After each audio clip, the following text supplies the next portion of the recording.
Welcome to Women Kicking Glass, the only radio show on OC Talk Radio dedicated to empowering women to be the best leaders they can be in any endeavor they choose. Patty Grimm is our host and interviews top women in a variety of fields to help women grow, learn, and lean in together. Patty has over 25 years of experience in primarily male-dominated fields in senior-level management positions. Patty is the owner of Advantage Training Limited, an organizational leadership team training company. She recently released her new book for women called Quiet Women Never Changed History. Be strong, stand out, and stand up. With the subtitle, Let's Go Kick Some Glass. And that's what we're going to do today. We're going to kick some glass with Patty Grimm. Welcome, Patty. Thanks, Paul. It's great to be here. It's great to have my wonderful guest today. Just a couple of quick things about this radio show. This is the only radio show on Orange County Talk Radio by women, for women, and about the issues they care about. So each week we'll have timely topics relevant to women, things like if you're in the corporate world, how do you climb that corporate ladder and get that promotion that you know you deserve? If you've decided you've had enough of the corporate life, we'll be interviewing women who have founded their own businesses, women involved in very amazing charitable organizations, as well as other relevant topics for women, such as things like protecting our children on the internet, cyberbullying, or even things like human trafficking. I have an amazing guest today, and I'm so glad she's here. We met at a networking event, and then I was at one of her networking events I want her to talk about. Our guest today is Dr. Carol Soloway, a chiropractic and qualified medical examiner and author of the new book, Sex Happens, that I bought on my Kindle, and I'm reading it, and I can barely put it down. I have to put it down when my husband comes in because he's wondering, why are you reading this book called Sex Happens? Her story is amazing. She really went from rags to riches, both personally and professionally.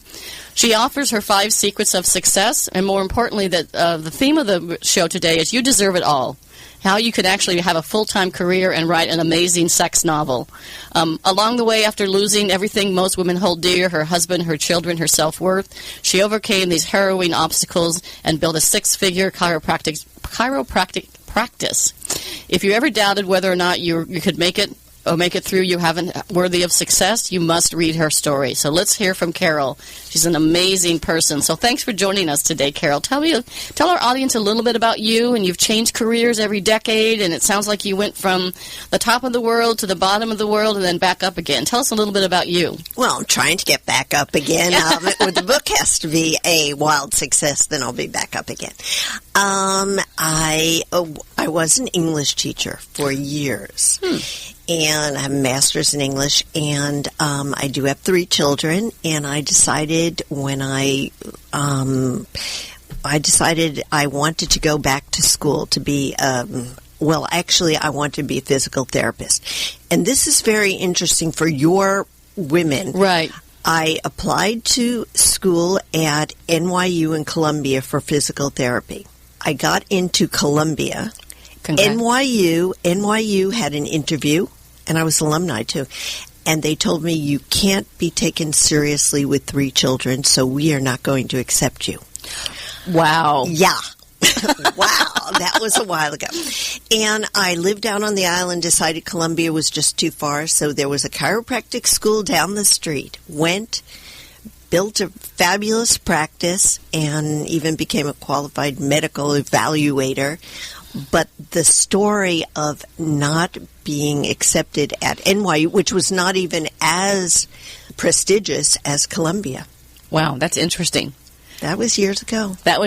The world has changed, hopefully, in many ways, but some things still stay the same. We still are far underpaid as compared to men. We still make 79 cents on a dollar.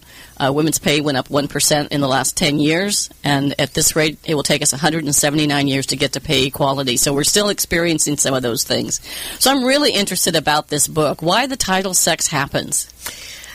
Well, in the novel, first of all, there are those moments in life that are the gut punch moments. Someone dies, you get fired.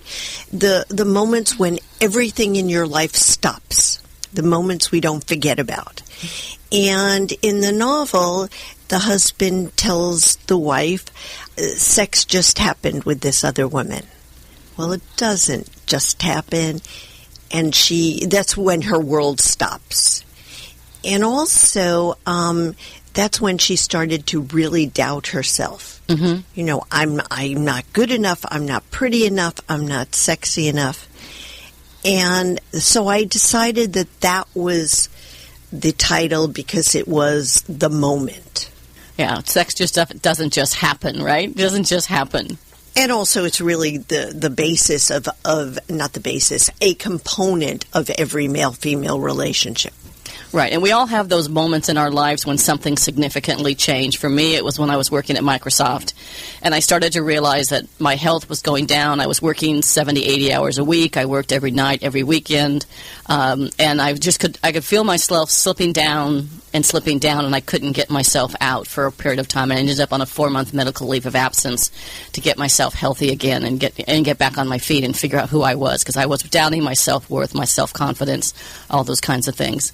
So, with the title "Sex Happens," can we expect a whole bunch of graphic sex? Well, there are explicit sex scenes in the book. Part of that is the husband tells, the wife, in this case, let's call her Alex, which is her name, says, "Why would you break up our life for sex with someone else?" And he says, one line, he says that their sex was like scratching an itch. It got to that point. But he also tells her that she should find out for herself what sex, the power of sex. And she does. And the novel is her finding herself with in a sexual relation, trying to reclaim the sexuality that she lost. Because her husband was her only lover.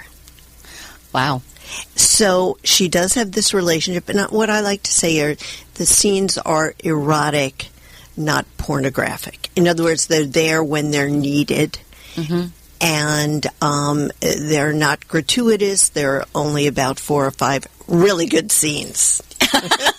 I like this thing in your press release. Sex Happens is sure to be a roller coaster ride, sexy, adventurous, and somewhat dangerous.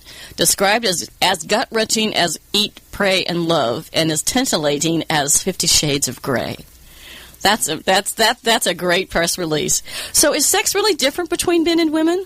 Yes, we in my mind. Now I am not Dr. Ruth. I am not my expertise is cracking bone, is being a chiropractor, examining patients, and writing medical legal reports. So to answer your question, this is coming from me, not my expertise, on anything other than life, not studying. I do believe that for women, sex is, and this is the main character explores this too. Sex is what binds us to our partner. She also is sort of under the spell of her lover's sexuality, because this is what she's using to reclaim her self-esteem. I almost said that could be a word. Self-esteem, because as women, we often, your story is about in business, but we so often put our self-esteem in the hands of a man. In a bisexual relationship, it's in the hands of another. It doesn't matter. Right. We put our self-esteem into someone else's hands, and that's where we have to reclaim ourselves. And I don't think for men the sex is that ego-driven. Emotional. It is ego-driven. I shouldn't say that. I meant the word emotionally driven. That's right. Because for us, it's the bond. There's one line in the book where he leaves, and she says she changes the sheets and thinks about lust, the counterfeit of love. So she decides to accept lust because she can't trust love at this yet.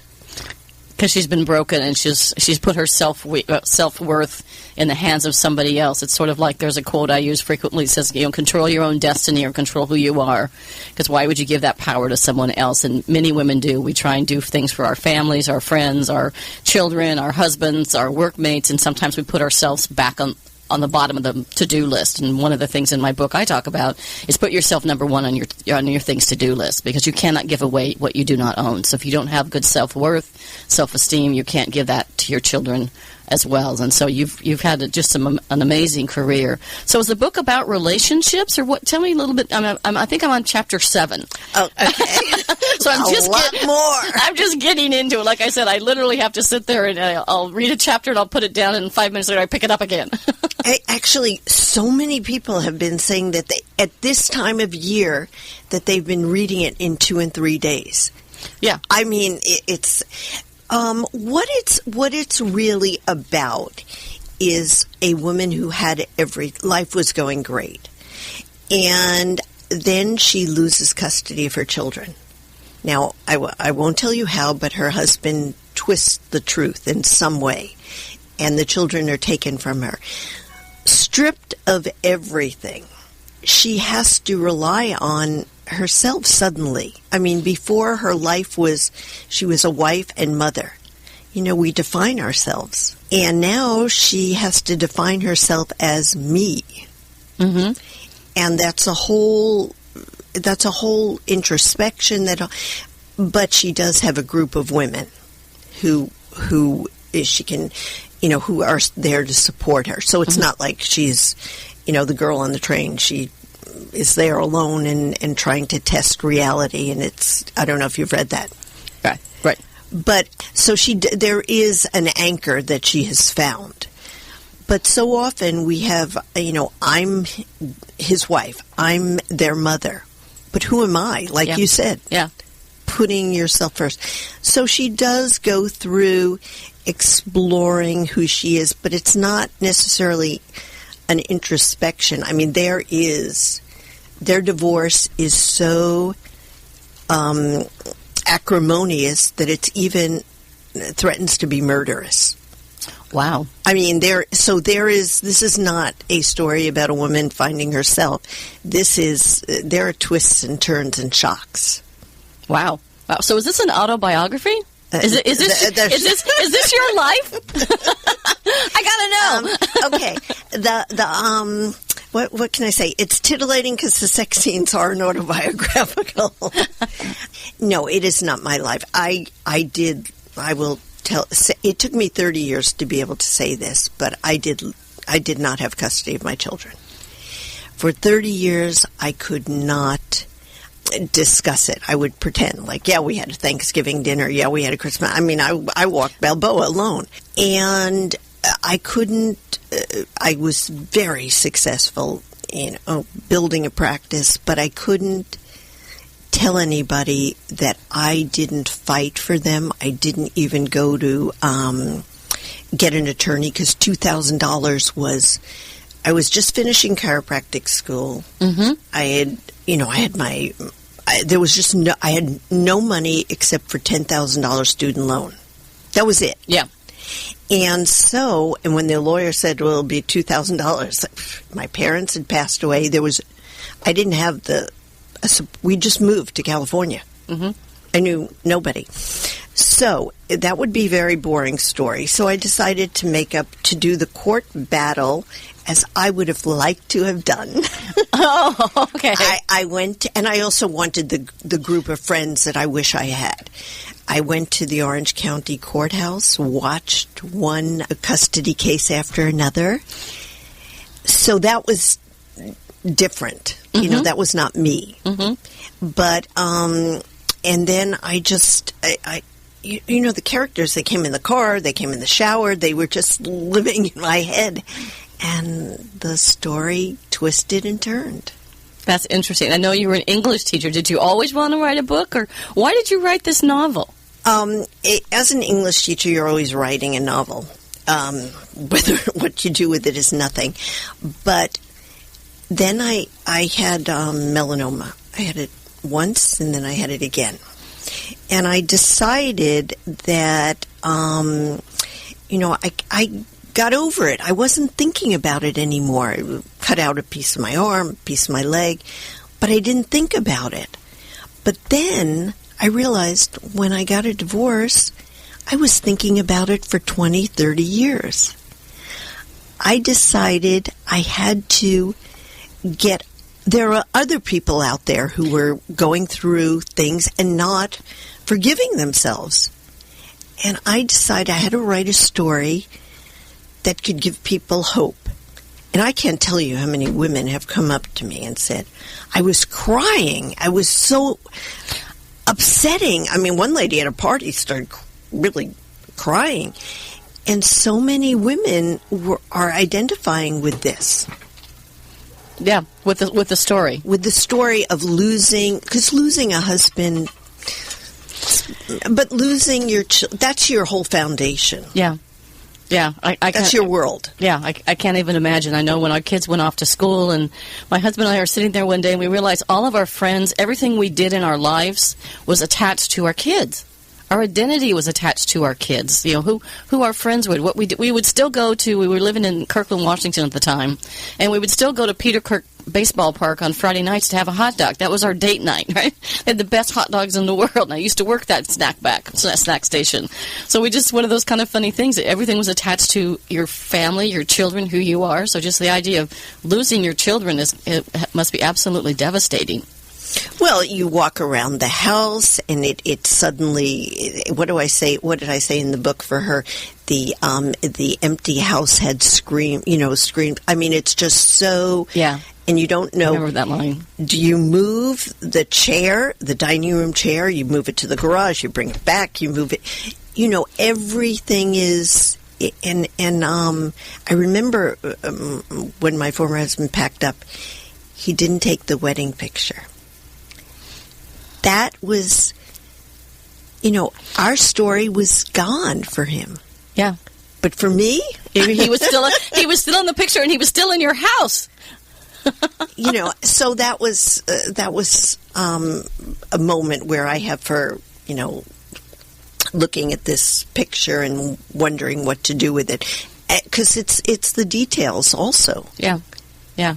That just ground us. Yeah. How did you know when the novel was finished? I mean, it's a nice, good sized novel, and like I said, I think I'm on chapter 6 or 7. Chapter 6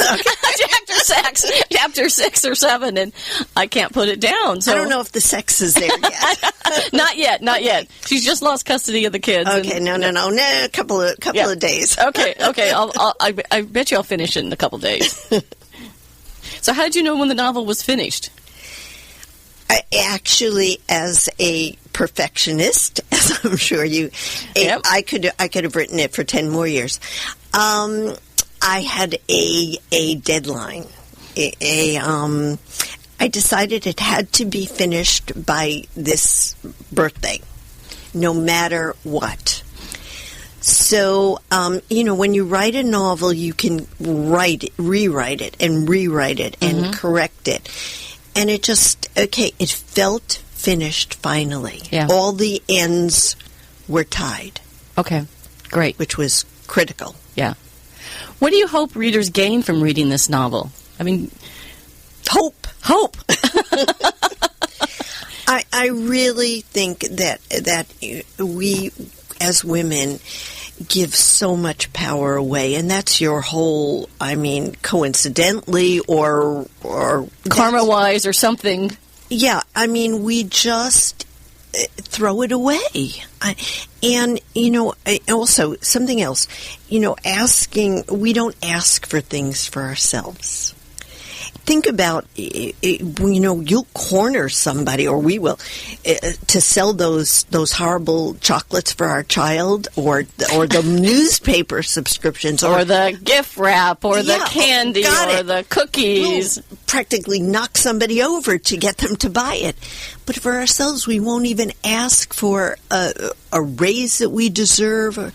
We ask for, as I did in the divorce, what we think the person's going to give us. Really? And what I asked for was, great custody for the children. a great amount of monthly custody. Well, when they were gone, that was gone.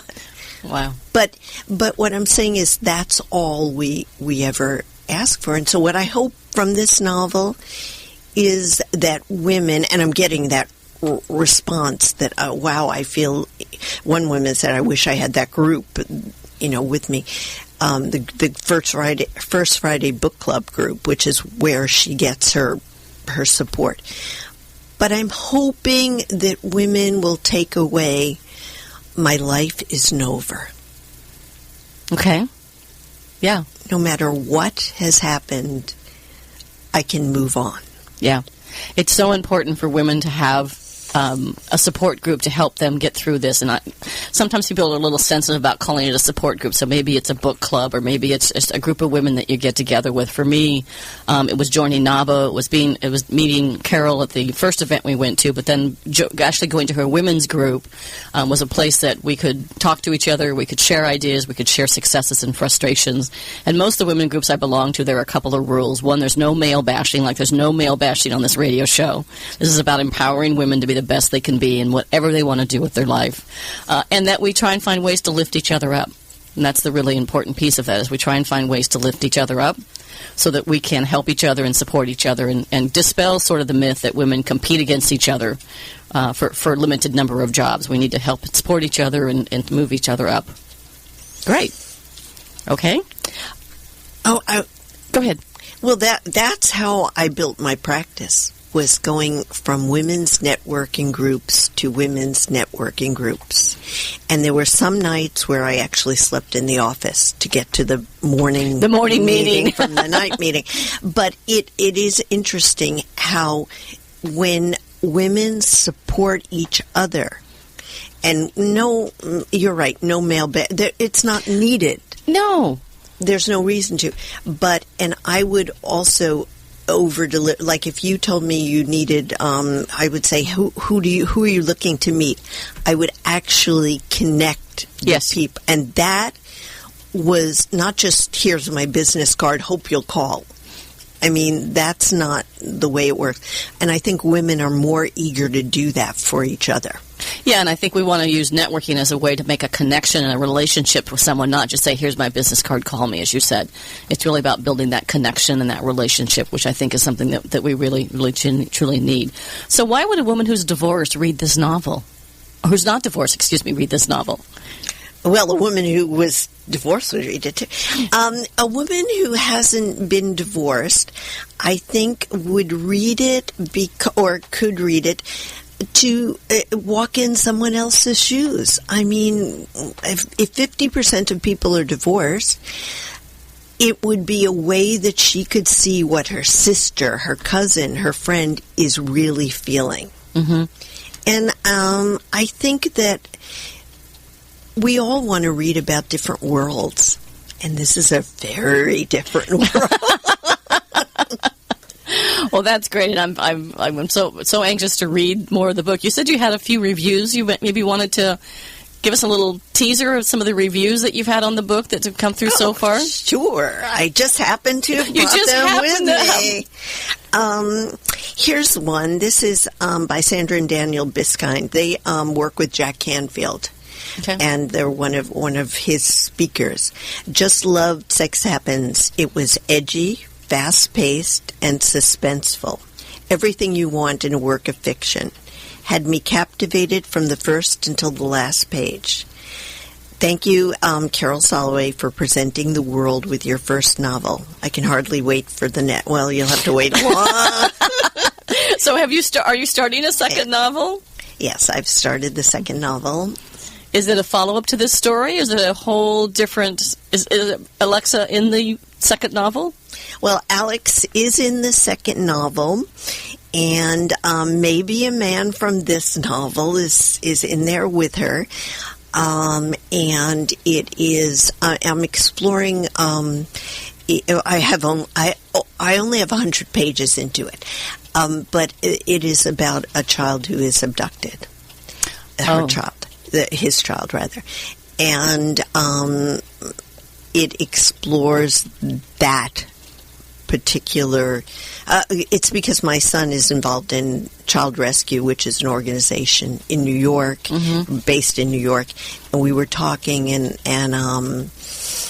I decided to write something that really taps into that. And it's more from the parents' point of view as their little girl, well, step-parent and parent. It also talks about step-parenting. And so that's where I'm going in the future. In the future. So what was the process like in writing the book? Did you have a publisher? Did you self-publish? A lot of people say, I've always wanted to write a book. And people just get stopped with, I always want to write a book. And maybe they've got some pages drafted or they've started some things. So what was the process like for you for actually writing the book, getting it published?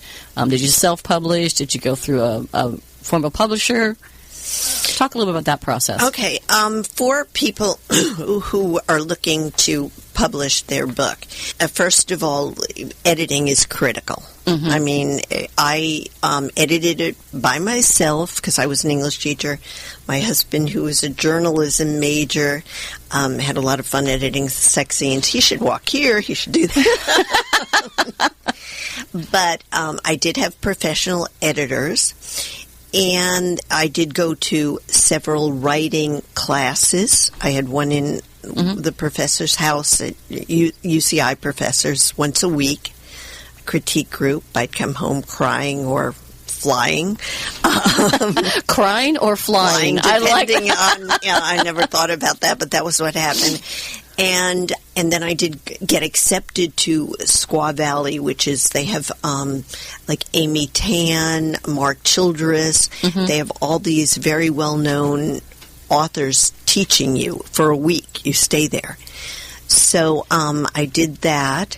And then when it came time to publishing, I actually had an agent who tried to sell it for almost 2 years. I mean, she had it, so it was stopped. And she could not, because she would send it out one at a time and wait months. Oh. So I finally decided to go to what's called sort of a hybrid. In other words, have a publishing company do it, and I did it. And then just before it was coming out, an LA agent did say she wanted it. But I wasn't gonna start that process again. So now she's trying to sell it to movie. Oh, wow. Yeah, I know. Wow. Wow. Oh, wow. Oh, wow. I get to come to premiere if it's a movie. That is a wow. Okay, we're going to take a quick commercial break, and we'll come back and keep talking with Dr. Carol Soloway. Thanks. Okay. Imagine what it would feel like to lose everything. Your job, your home, your family, your dignity. This has happened to thousands of the men, women, veterans, and young adults we serve at Working Wardrobes. What do we do to help? We provide career development services, life skills workshops, job skills training. We provide the perfect interview outfit, and we get clients placed in jobs. Call Working Wardrobes, 714-210-2460. Donate, volunteer, invest, hire. When it comes to pioneers in their respective industries, we all know the Apples, Starbucks, and Trader Joe's of the world. In the realm of recruiting, Decision Toolbox is the industry's best-kept secret. With 90% of their business from referrals and repeat customers. For over 20 years, Decision Toolbox's U.S.-based team of recruiters, sourcers, professional writers, quality personnel, and tech support has perfected a Six Sigma approach to talent management. No matter the size of the project, Decision Toolbox delivers incredible results. A cost per hire less than half of what contingency firms charge, with the winning candidate presented in an average of 14 days, all with a 12-month candidate warranty. With results like that, Decision Toolbox won't be a secret for long. Visit us at www.dtoolbox.com for more information. And now back to Patty and her guest. Yeah, my guest today is Dr. Carol Soloway, chiropractic doctor and author of the book Sex Happens. There have been some just amazing reviews, and we heard one of them. I'd like to hear maybe one more of your really stellar reviews that you think are would entice people to go buy the book? It's on Kindle. You can also get it on Amazon, right? Yep. Okay. On Amazon. Yes, it's on Amazon. Sorry. That's okay. She dropped out there for a moment. You stunned her here with that question. No, you didn't stump me. I put the mic away to take a breath. And now I realize I have to bring it back. In this room, we never put the mic away. Okay. The mic is always on. Part of life, okay.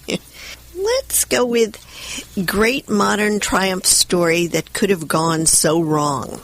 I found myself cheering for the heroine as she first unwound her old life and then created a new one, formed out of truth and clarity. Great themes of friendship, triumph, family, marriage, relationships, and feminism. So it has everything. Okay. Everything we need. And another one, I didn't want to put this gripping book down, a very believable story that flowed beautifully. So I think most women are relating to the fact that it has, it's about marriage, motherhood, sex, and what we'll do for each. Right. It's also about her recovery process of how she pulls herself up and out of this. So what are 3 things that you think women need to know about relationships, or that you hope maybe they get out of your book or your own personal advice? What do you want women to know? Well, when I do a lot of speaking at different women's organizations, and we have a trip planned across the country, which I'll talk about if you want to hear about this frontal lobotomy tour, because it's so weird. Gotta hear about that. And I think the first thing is to know your finances. You know, so often as women, we just, we'll let our husband do it. We'll, maybe if we have a financial plan, we don't want to bother with the finances. So knowing what you have, what you can, you can spend, your profit and loss, and also what is critical is how much you are making an hour. So not just your, what's coming in and going out, but is this client one that you're spending 4 hours on and making? I had a client in the Inland Empire. I was making $2.50 an hour with the cases that were dropped, and another one $600, and another one $700. We have to know what we're doing every hour. So finances, that's critical. Not just giving it over and asking for what we deserve. And the next thing I think is being authentic, because what I like to say is in practice, I over-delivered. I mean, I was there 24/7 and built a great house. I was treating the stars from the Center for Performing Arts here, Marie Osmond, the Rockettes, everybody. But and I looked successful, but I was miserable because all I wanted to do was have that family. Right. So it's realizing who you are, what you want, and if you can't have what you want, because we can't always get what we want. Isn't that a song? I'm not going to sing it. Making peace and being authentic within that peace. Yeah. And then I would say the next one is the most important, which is, we all have goals, or we write them down or whatever. But there's a big difference between a goal and a commitment. My goal was always to write this book because I was an English teacher, whatever. But when I decided, and I'll tell you, the story wasn't only my melanoma, it was a wedding that I went to. When I decided I had to get this book out, that was a commitment. And a commitment is when you will do anything. I decided, what if people laugh at me that they don't like the book? What if people, say, how could you have written this dumb book? I was committed because I knew there were going to be people who needed it. That's great. That's great. I went through the same thing with my book. I did about 3 years of research, and at one point I started putting little college index cards, those little note cards we all had in high school and college, and every time I had a thought or a quote or an idea, I would write it on one of these index cards, and I'd paste them all over the wall in my office. And so when I went to finally write the book, I took them all down, and I started to write, and then I got, in that same space you did, I got stuck.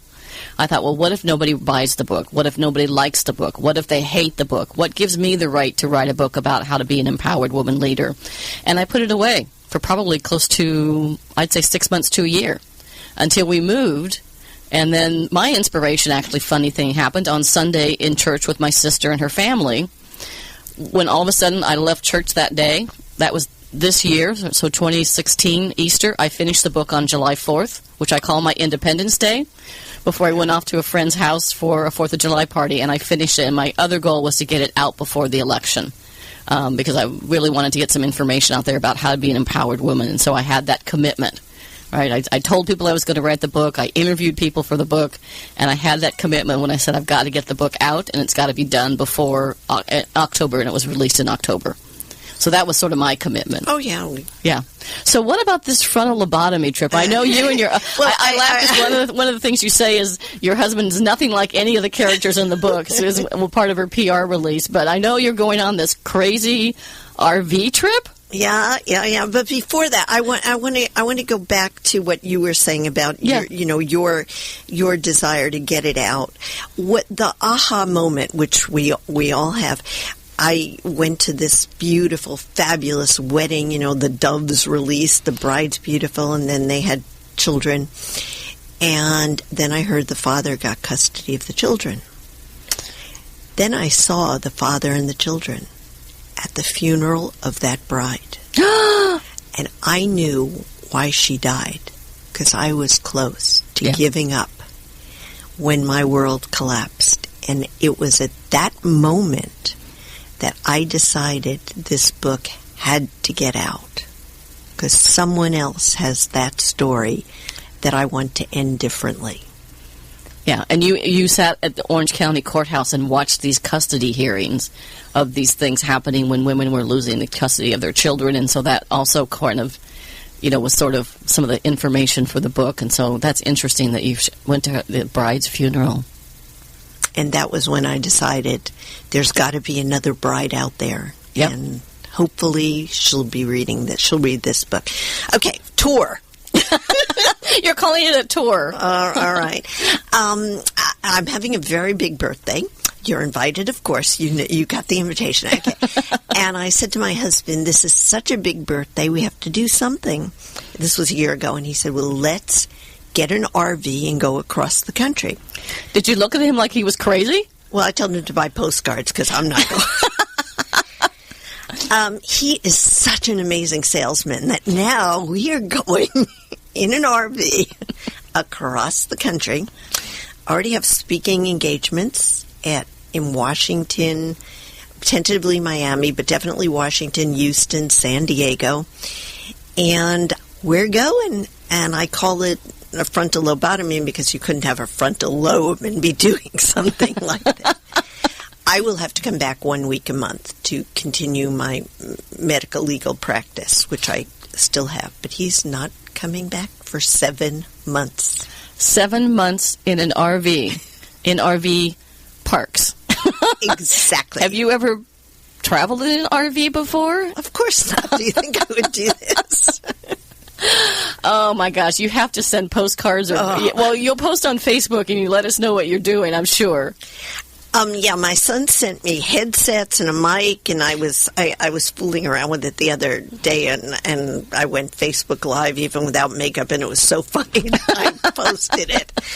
But we're going. Wow. I can't wait to get the updates, and I can't wait till you get back. So we met at a networking event, and then Carol invited me to come to one of her women's groups. So I'd like to hear a little bit about the women's group, what it's all about, how it can help women, but also, too, who's going to take over as president when you're gone? Oh, no, I've coordinated my return to the meeting. Okay. because...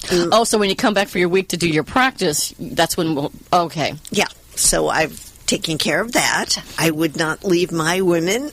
It's NAPW, National Association of Professional Women. And there are 800,000 women nationally. And they have been so supportive with me speaking at the various chapters throughout the country. Mm-hmm. I mean, I've been emailing presidents, and then having conversations. It's been wonderful. We meet once a month at the local level, but they also have amazing regional meetings. And I like it because the support at the regional level is wonderful, but at the national level is even quite amazing. We have a good leadership team in our meetings, our monthly meetings. We have great speakers. You will be one of them. And we have 3 rounds of networking. So the women are making good connections. Yeah. So I know a lot of times when people go to networking events, they sit with the people they sometimes already know, or they talk with people they already know. So mixing people up to go to the different networking is a great way to do it. And I went to the last meeting, which was very, very interesting. We had the meeting at the Working Wardrobes headquarters, which was one of our commercials for today, was Working Wardrobes. We collected a lot for that night. We gave them a $700 check, which was wonderful. That's great. Yeah. That's great. Yeah, we were very excited about that. And they said we cleaned up very well. Yes. They said we were the best. We left the office in the best shape they've ever had. Oh, that's great. And in case people don't know, Working Wardrobes is an amazing organization that doesn't just give people clothes and put them on in nice makeup and get them a job, but it actually helps deal with them with doing social media, with doing their resume, with interviews, with workshops. But more importantly, they've had a wonderful effort for veterans. So now they're helping probably equal number of men as well as women, especially veterans returning, coming back from overseas or just being in the military for a long period of time, and helping them get back on their feet and get a fantastic job. And having been an English teacher, that is one of my goals for when I return to do some kind of service with resume writing. Oh, that'd be great. I volunteer at Working Wardrobes, so I'm sure they could use your services. Also, the social media side of it as well. So what are you currently reading? I'm just kind of curious. What's currently on your reading list? Well, I got a Kindle last year, and for the first time ever, I am reading your book about quiet women. And who are not quiet. And I just want to say I loved the fact that you started with this book, who this book is for. Mm-hmm. But I think it's for a lot more people than you put down. Because it's also for women who are very successful and really need to take themselves to the next level. I thought your quotations were wonderful. I mean, really the takeaways are fabulous, and I think any woman who ever doubted herself needs to read that. So I'm enjoying that. Plus the fact that I even know how to turn the pages now. Yeah, I was saying that I do a lot of travel, sometimes internationally, and I couldn't live without my Kindle, because otherwise I'd be carrying 5 or 6 books with me. I guarantee you, if I had your book when I had an international trip coming up, I would finish it on the plane. I mean, I get that into some of the books, and it is that good of a page turner, and as good as Eat, Pray, and Love, and as good as 50 Shades of Grey. So hopefully this movie thing would be really exciting. I'm excited. We will see. Wow.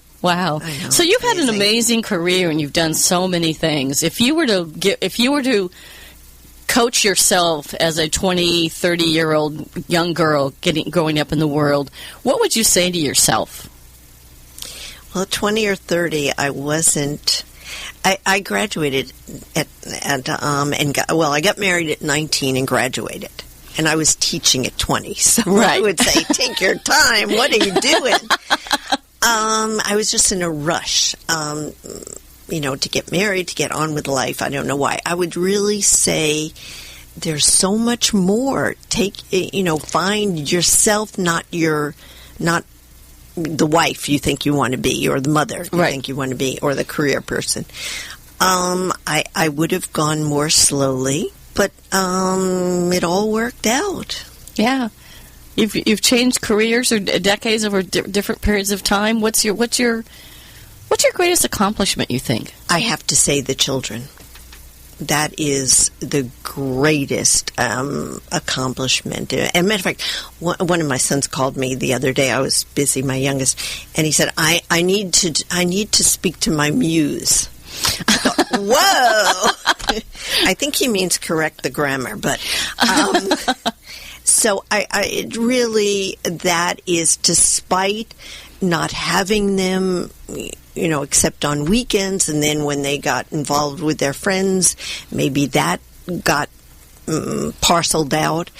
I think the greatest accomplishment is the relationships that I have with them now that they're really, really old. I don't think they're that old. Oh, yeah, my oldest is 48, 46, and 40.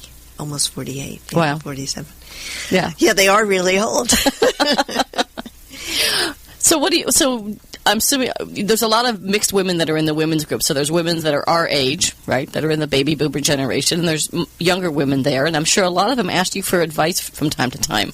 What kind of advice do you give young women about how to be independent or how to be successful in life? Because you've had a great life and great career. And now you're a novelist. Yes, to boot. Well, they don't. I can't say that I'm in the role of being the role model. I can't put myself. I think just the fact that younger women, or even women our age, want to discuss now after the book. They're all coming up to me and saying, my life was this, that, and the other thing. I think at networking groups, very often we stay with the persona. We're the successful whatever. Mm-hmm. And I don't think there's a dialogue that opens up with people until something sparks it. And I think it's only been recently that people have been coming up to me and saying, this is the terrible part I'm in. Before we all go with our, armor. Right. How's business? Business is great. Life is wonderful. Yeah, I'm really busy. And you're thinking, no, we I don't know. Women seem to wear. This isn't scientifically, stated, because I'm not a scientist, obviously. But we seem to want to play these roles. We want to be the perfect mother. We want to be the perfect wife. We want to be the perfect business owner or person at work. And we seem to play these roles. And underneath, we're still little girls trying to figure out our self-esteem, our self-worth, and self-confidence. And so. I don't know if you've experienced that, but I sure have in my life, because I had an amazing family and loving parents and raised me to be, independent thinker. And but still, I have that self-confidence, self-esteem once in a while, thinking, "Am I really good enough?" Do you ever go? Do you ever go through that? And then, how do you pull yourself out of it? There's a great book called The Imposter Syndrome. The Imposter Syndrome. Yeah, yes. or The Emperor Has No Clothes. I don't know which the working title is, but I think that if we're going to be honest, we all do. And men too. Well, yeah, less than, but women on a greater degree. Yeah, well, if a man's playing tennis, he'll look at his racket like the racket made the mistake, whereas we'll beat ourselves up. I've watched that, but part of it is really, I have what I call a secret weapon. My husband will always say to me, "Come into my bubble," and he really is such a positive person. And it's because his father, he was brought up listening to Earl Nightingale and all of that, and he is just so. And there's the dedication. It says, "My rock." He is just so calming and strong that, and I know we're talking about women, we have to have it ourselves, not from a man, but having that is such a gift. Yeah. So I'm learning to get it myself, maybe one day. I read the great reviews and I think, that's pretty good, but I'm waiting for that bad one. Oh yeah, you'll get. Trust me, you'll get one. I know. I did a posting right after the election. I just said, "Wow, what an amazing election year!" And I said something about how we all need to pull together as Americans and do what we need to do and help this country be, the best it can be, and do what we can as our part. And I said, maybe we have to go through some healing here. We have to kind of go through the shock and the anger, acceptance to get to where we need to go. And somebody wrote a review like, "Grow up, girl, and put on your big girl panties." And I thought, really? And so you get 10 really good reviews, and then you get one negative one, and the only thing you can think about is that negative one. And we need, as women, we need to turn that around. Men don't think that way. It's been statistically shown that if a woman sees a job and she's got all the qualifications except maybe one, women will not apply for that job. So the women will go get more schooling, get more experience. If a man has 3 of the 5 or 10 characteristics, he applies. I'm going to get that job. I can get that job. So we have to work on our own self-esteem, our own self-confidence, our own self-worth. So how do you build yourself up? Do you have positive affirmations you use? Do you pump yourself up every day by listening to great music? What gets you going? Well, I'll tell you, but I want to go back to what you just said about men and women. When my son came into practice with me as a chiropractor, he became the doctor and I became the mother. I mean, patients would literally call up and say, "I want an appointment with the mother.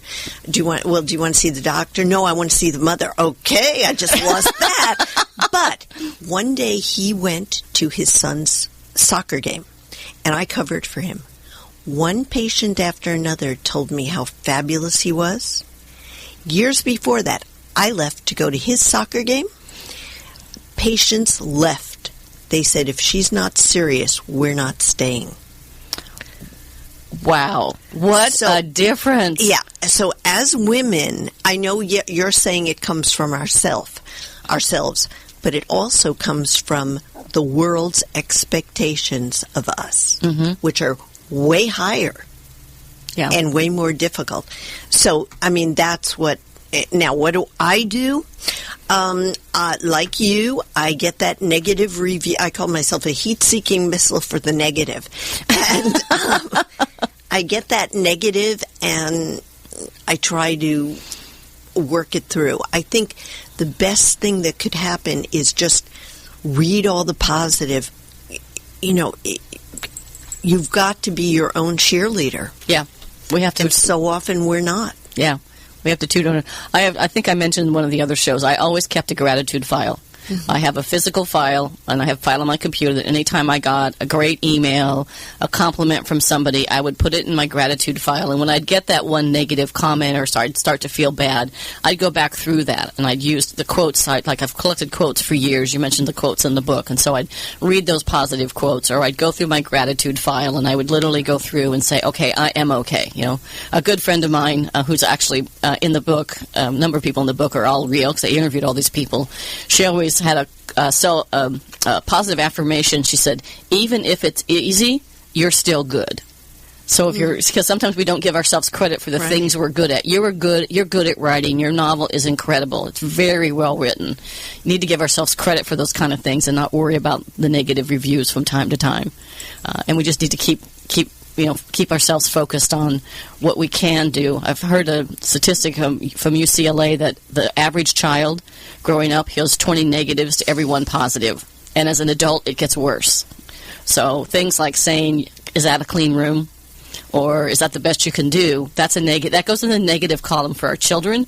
But as adults, I think it's probably 100 to 1 in some cases, or at least 50 to 1 of negatives over positives.